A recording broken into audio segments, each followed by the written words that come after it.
Wagwan Pelicans, welcome to Women in Leadership.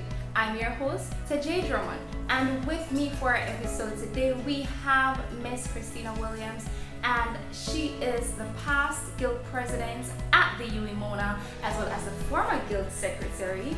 And Miss Williams has traversed many student leadership spaces, and as we like to say, service leadership. Right. And Miss Williams is gracing us with her presence today. So thank you so much for coming, Miss Williams. Thank you so much, Ajay. And let me first big up Mercy Cole Hall, yes, the sorority, the original sorority, and also big up the UE Mona Guild, lover of my heart. And this initiative is remarkable what you're doing here, showing different young women or just women in different spaces and talking about different issues and our journeys. It's wonderful to be here. Thank you so much for having me. Thank you so much. So tell us about Christina Williams. Everybody wants to know, who is Christina Williams? Always don't like that question, to describe ourselves and talk about who we are. But I think that Christina is really still a process. I am still developing into who I am, the best version of myself. But presently, I would say I'm really a caricature, an amalgamation of all the different people who have poured themselves into me, sacrificed to put me here, whether it be my father, big up daddy if you ever watched a video from country, yes, the teachers that I would have encountered during, primary, secondary, even here at university, the mentors, even the young people like yourself, TAJIE, who would have worked with over the years, all form a part of who Christina is, but it's still very much a process. Okay, so work in progress, guys. So we know Christina as the student leader. True. So who is Christina outside the student leadership atmosphere? Lover of food, but I don't like to cook. So it's really a matter of lover of free food, somebody giving me the food, preparing the food for me.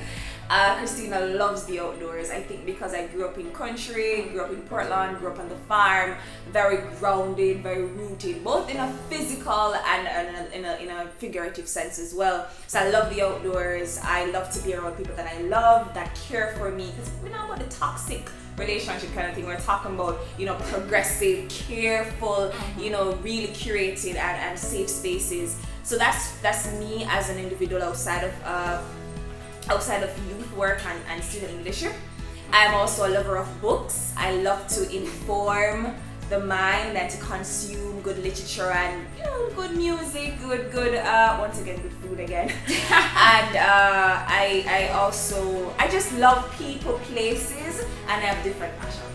Okay, so guys, I've known Christina since high school, and when I was in high school, you were the NSSC PRO. Oh, right. Alright. And so she get big now. Go on like say, she never lick one time. So, now, when you were in student leadership back then, what led you to student leadership at the time, and was it the same thing that led you into student leadership atmosphere right now? It's a very good question. So firstly, what happened, what led me at high school and then tertiary setting. Alright, so for high school, it really started off from a place of nuffness. And a lot of you probably out there watching can relate. It's a place of nuffness.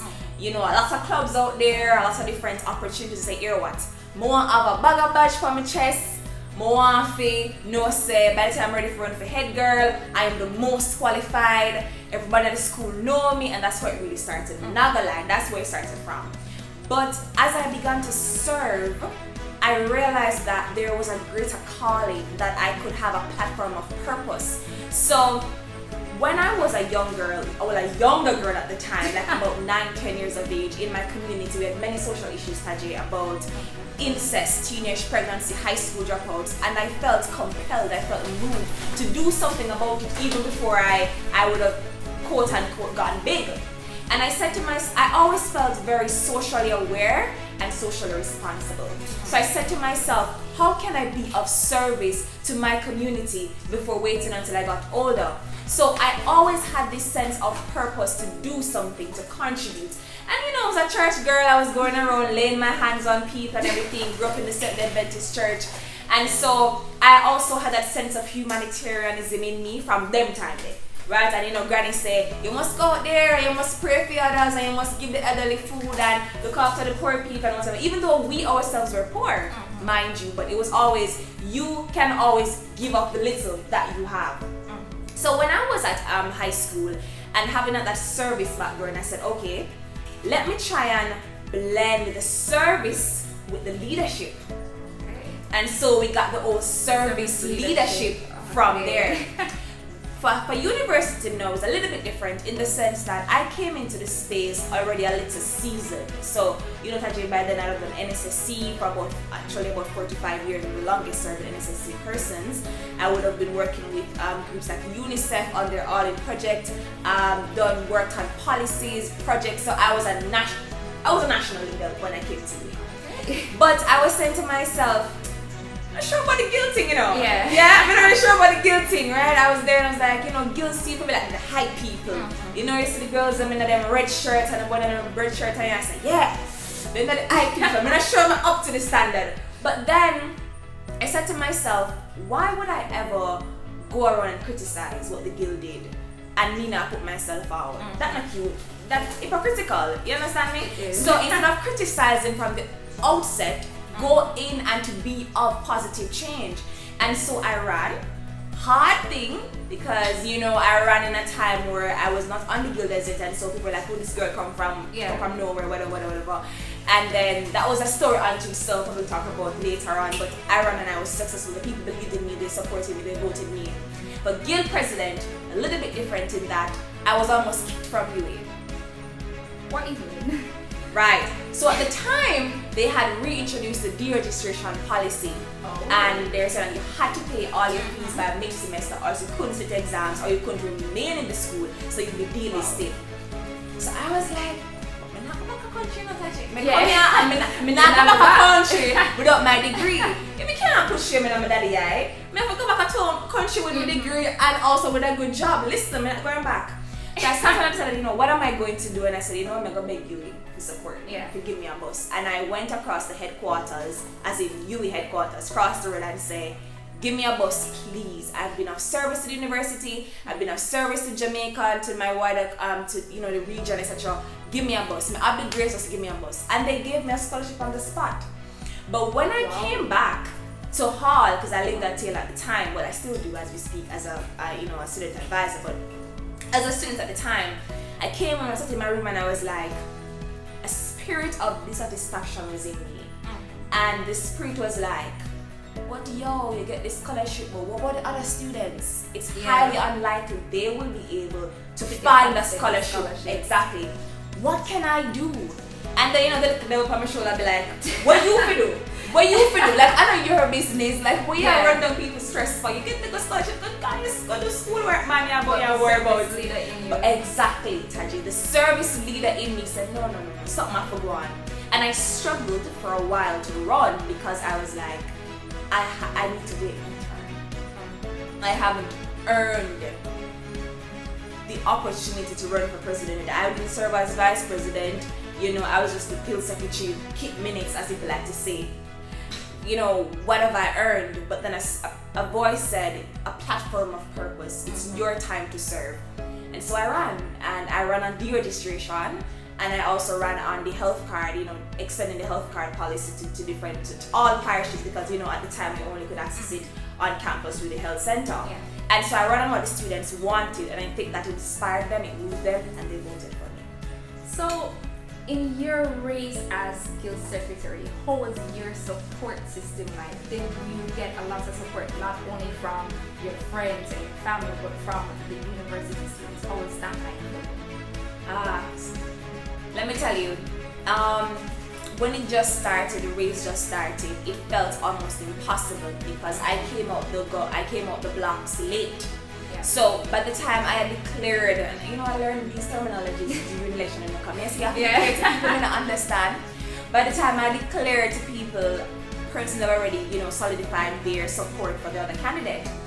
And it was like, okay, I even had persons within my own house space who had already openly declared for the other candidate. And I'm like, Christina, you never tell me. And I understood, and I had to understand, because really and truly I was learning the politics and the politics. of guild elections. So it was a difficult to start off with, and I never told my family at first, to be honest with you. I have this little thing in me where I never want to disappoint my father or just my family, and so I was like, man, I must win this thing, you know, something. So you want to wait until yeah, I want to wait until wait until later down in it and whatever.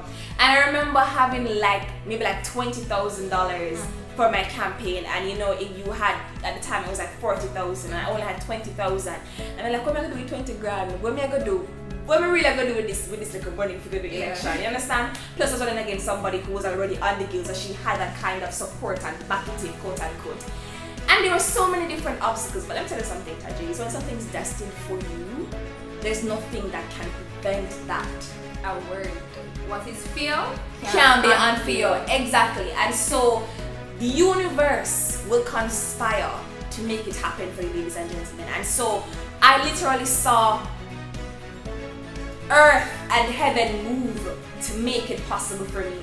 Firstly is that I saw where I would have gone out and I would have spoken to students, knocked on their doors till my throat got raw, and students looked at me and said, you inspire me. You know, I think you need to go for president right now. With the ideas that when you come to me with, you need to go for president. And at the time, Shaban was the one who was running. There's no way anybody could have been Shaban at the time, so I wouldn't even think about that. But I mean, just to see person look at me and say that before I was even thinking about presidency, you get me? And people, you know, they rallied around me, and not just around me as the individual, but they rallied around my message. And the story became a bigger picture. The underdog girl who is here just to serve. Yeah. And I think for those of you listening, it's important that if you want to curry any kind of favor, you have to curry favor through your message. Let people feel connected to you through your work and what you want to do for them, and less about the personality, but more the platform. So I think that's what really helped me. And then by the debate came about, and you know, we can't talk. You can hold your own. We can't hold it. We can't do like a team. People really got up and said, yeah, vote in the girl. Yeah, you're the boss. And yes, and that's what so happened. So you were the underdog in the guild secretariat race. Yes. Were you also the underdog? Because I know a lot of persons are watching and they remember that presidential elections. I know a lot of persons that is a mark in you in guild politics. Right. History. So were you the underdog in that elections?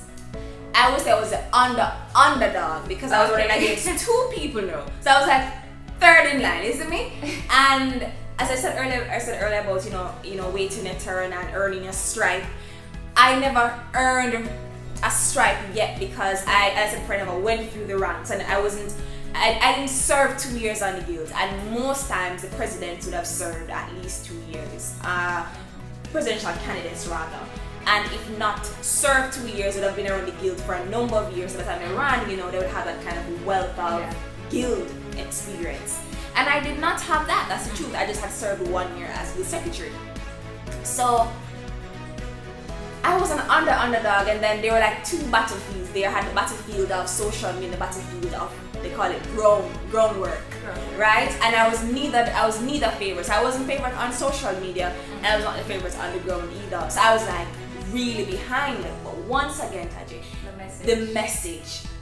You know, I focused on deregistration, as I said before, on the health card, and I was going around, I was talking about, you know, students being deregistered, students not being able to access health care off the campus, and you paying your miscellaneous fees. You go home a country and you can't access your health care, and look at UTech. All the other tertiary institutions, you could access health care off their campuses. We're on with UE. At the time, we were like we weren't top 4, we were top 5% at the time. And you tell me say top 5% that we can't access health care on the place. That's not cute. That don't cute. So I appealed to the people and what they wanted, and they rallied around me. But I think what really cemented me in people's hearts was the debates. Okay. Tell us about the debates. I think it was the debates. So listen to me. I think once again that earth and heaven conspired. I don't even know what to say. I think I'm just really blessed in that regard, because you know, coming into the day now, you know, people were like, if you know, we're not sure, because yo, big up yourself, Leaf. We can call your name on the program. You know, Leaf was in the lead, and you know, he's competent. You know, I can say that openly. I don't need to say anything. You know, he's competent. He did a very good job as vice president in his time, and you know, so you're going against his competence league and you're going against Gentle's popularity. Yeah. So everywhere you look, so what will be my thing? You see me? Because popularity gone, competence gone, and by the way, Gentle's was also competent in his own right. Don't get me wrong, but I'm trying to show you, like, you know, they had what at the highest level. So what happened for me?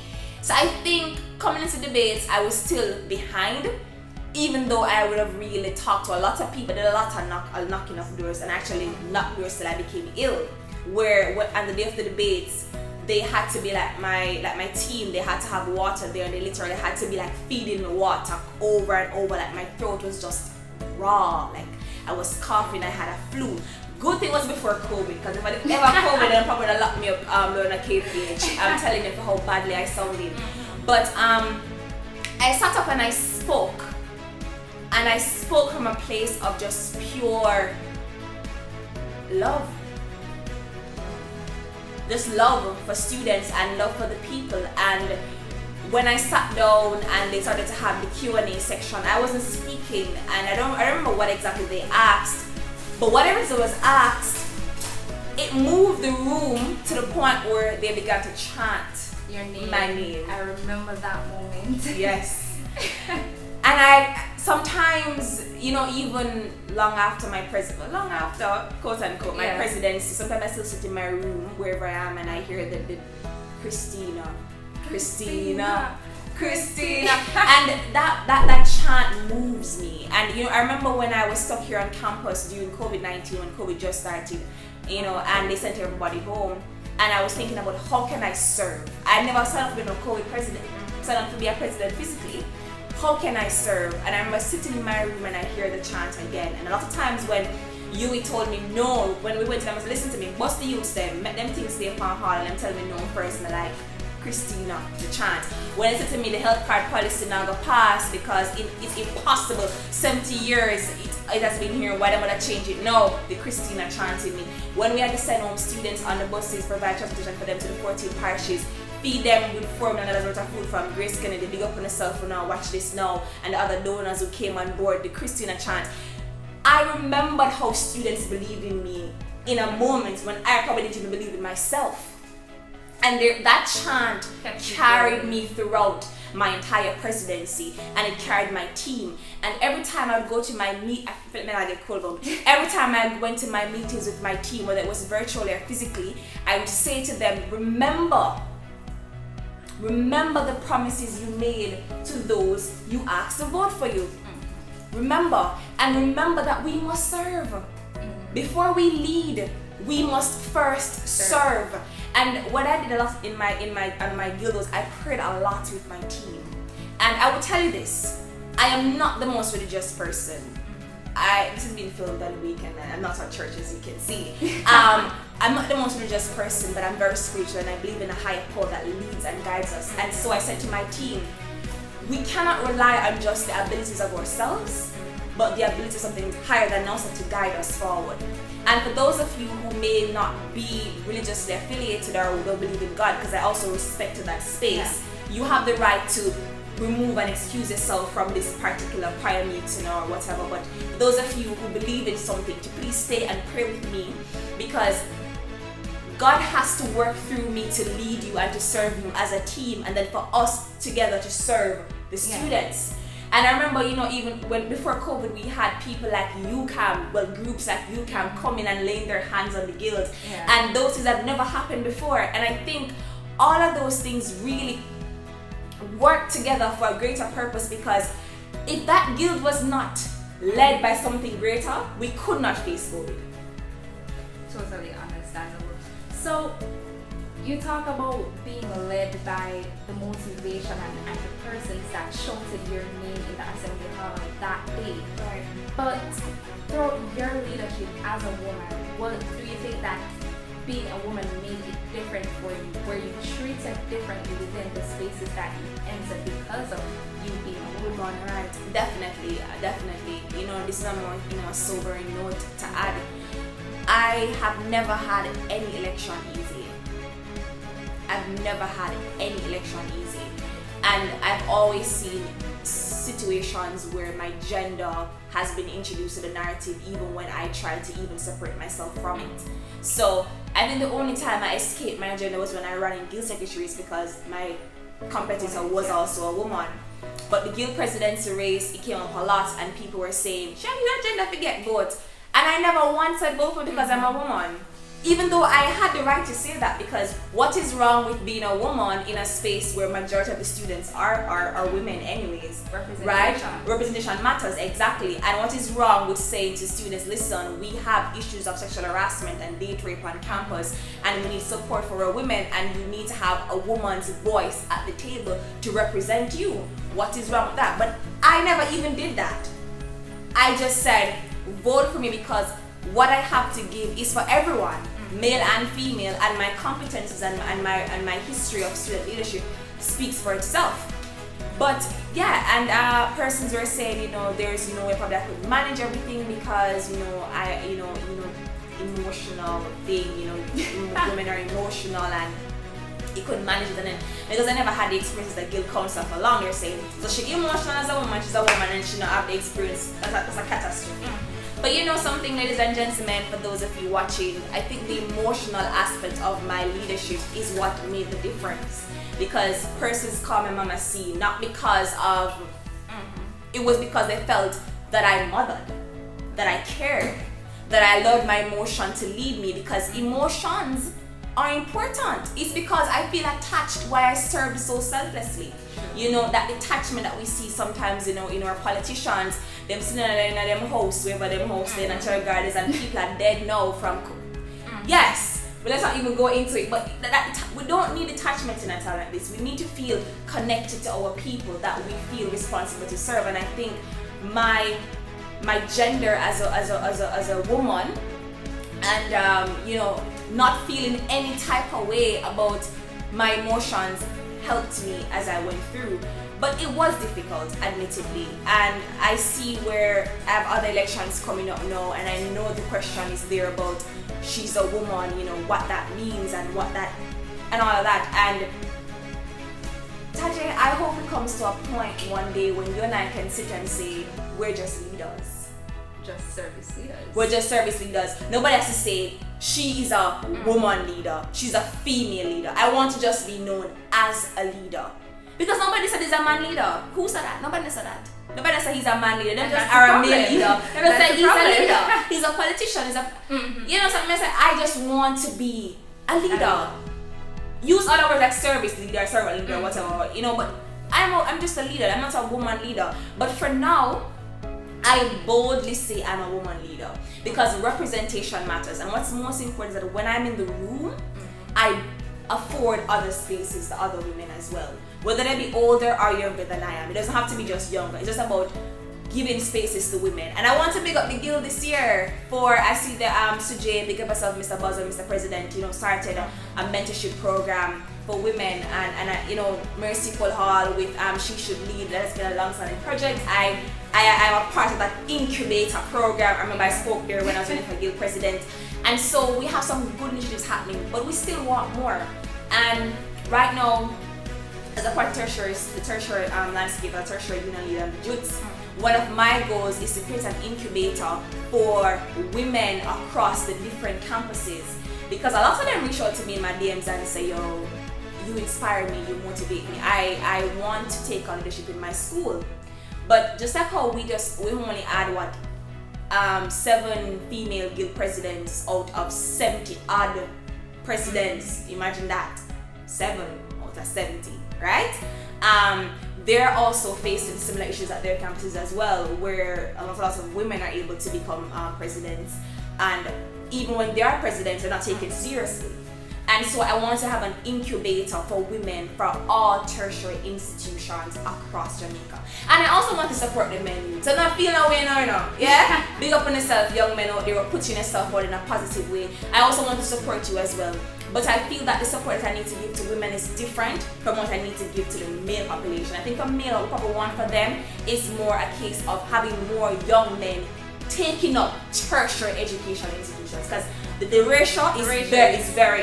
But for the women, I want to see them getting more support with leadership because a lot of them don't feel that they're empowered in this space.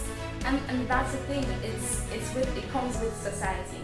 So they tell us that women aren't supposed to lead, or you're too emotional to lead, as they say to you. Or when a woman tries to take up space, they say, she just knows. But when a man takes up space, it's normal. It's normal. So that's something that we're trying to work on. I know that my hall always tries their best to push women to go for spaces of leadership and to take up space.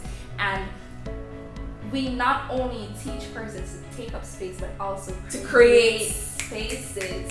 And this is the team. This is the team there. This is the team. Yes, ladies and gentlemen. So when we're talking about taking up space, guys, we're not talking about you run for a position and that's just it. Titular. No. We're talking about you going into that position and putting something into that position and making sure that you serve in your own way and you fill that space up. And of course, when you're leaving or if it is that you're within the post just the same, you create spaces for others. So that's something succession planning. Yes, we want to work on and we want to ensure that we put women in spaces because representation does matter. Amen. So how is your journey now? I know you say you're going for JUTS. Right. JUTS president. Wow. Right. And how is your journey going forward for that and what you're doing now? Well, when this video is posted, I am not sure if we'll already started campaigning as yet. So this came out there in case it's not there yet. But you would have seen the provisional candidates list, and you can see that my name is there. I'm not campaigning, ladies and gentlemen. I'm just stating what's on the candidates list. So after serving as guild president and having been tertiary space for years, I'm now on my second degree.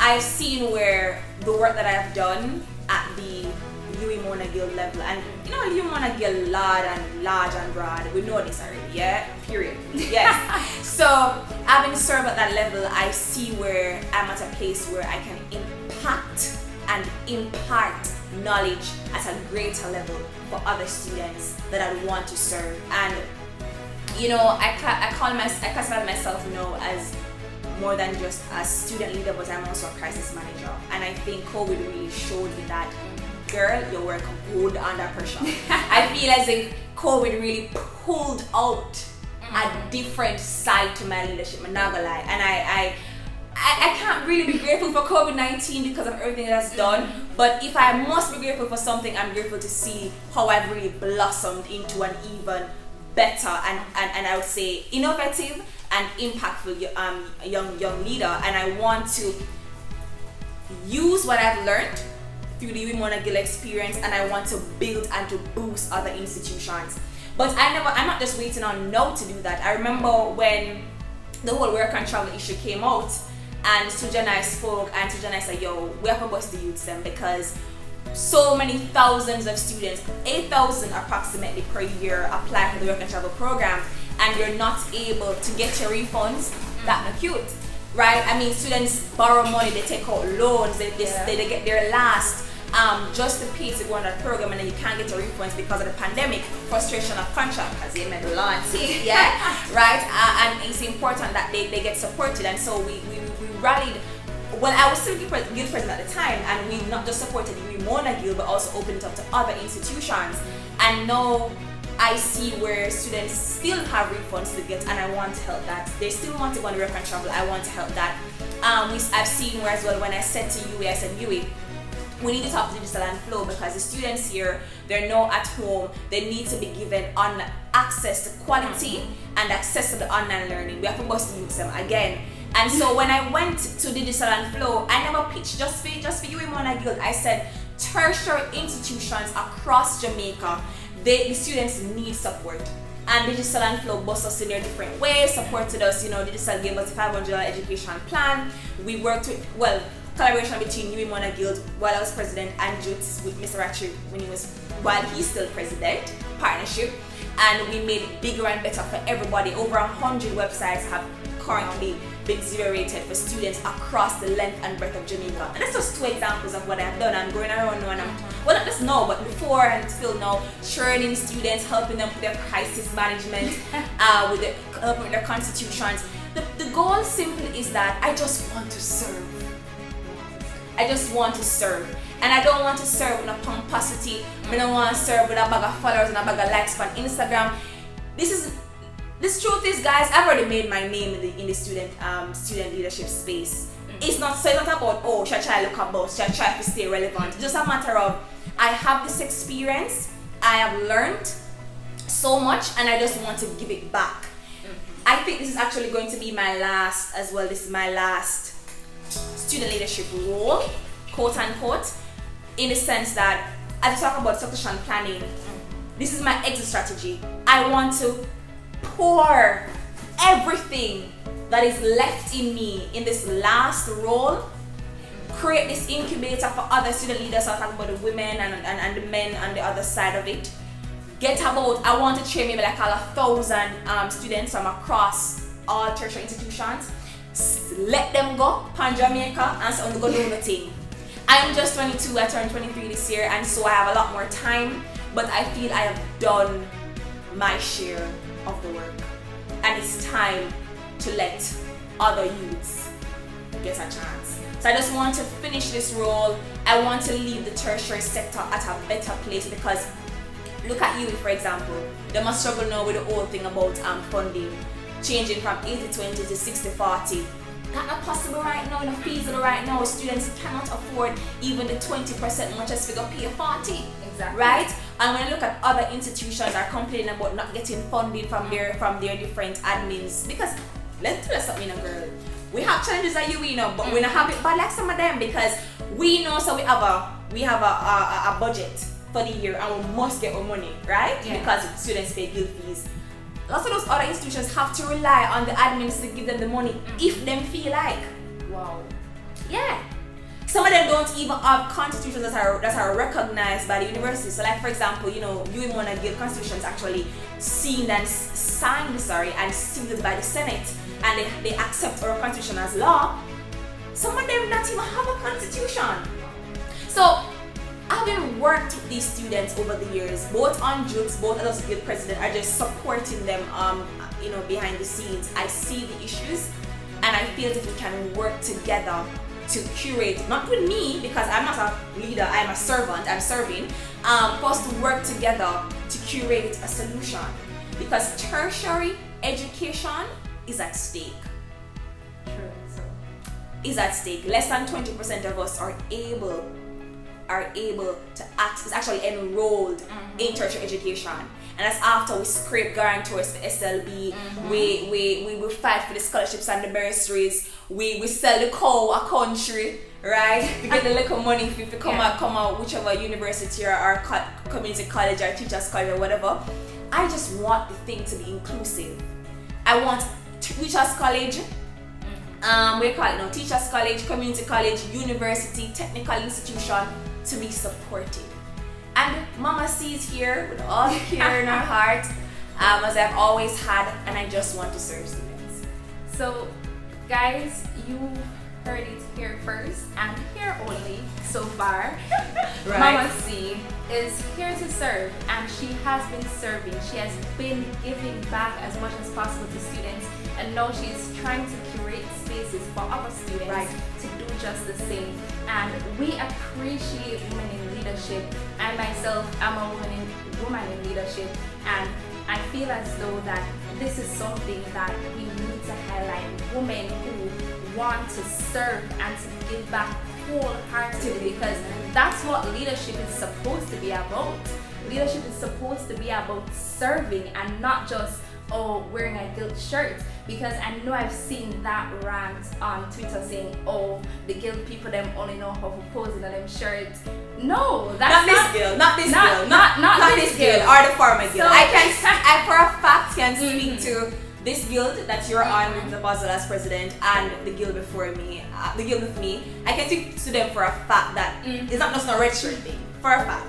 Definitely not a red shirt thing, especially within the context of COVID-19, like how we red shirt here show. You're not in nowhere to go, much less. We go nowhere. So it's not about wearing the red shirt. It's about serving you and ensuring that we create spaces so that we can serve you continuously and serve you better. So I'm looking forward to seeing you to take up space and create spaces for other women. Thank you so much for joining us today on Women in Leadership. Thank you so much. I'm grateful to have you. Again, guys, I'm your host, TAJIE, and I'm here with Miss Christina Williams, former Guild President and Guild Secretary, signing out.